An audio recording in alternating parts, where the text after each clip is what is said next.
ပါခုကတော့မနေ့ပြန်အတွက်အုံလို့နှစ်ထပ်ကြောက်ကြောကြိုဖို့အတွက်ရေ1200လီတာထဲမှာ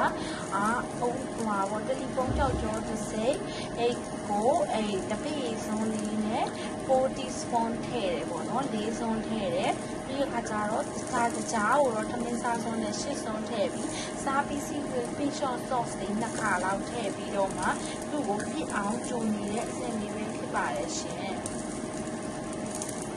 လီယာမသေးနေတော့မဆန့်တာနဲ့ပဲဒေအိုးကြီးကိုပြောင်းလိုက်ပါတယ်ခုနကတကြားရည်ပြစ်သွားတဲ့ခါကျတော့ RID ဒီ400မေကိုထည့်ပြီးတော့မှသူတို့မီးပြင်းပြင်းလေးနဲ့ပွက်တဲ့ထိဆိုကြိုပါမယ်အခုဆိုရင်တော့အုံလုံးနှစ်ထပ်ကြောက်ကြောလေးကိုအခန်းပူချိန်ထဲမှာအေးအေးခံထားလိုက်ပါပြီ။မနေ့ကျရင်ပြန်လာခဲ့ပါမယ်။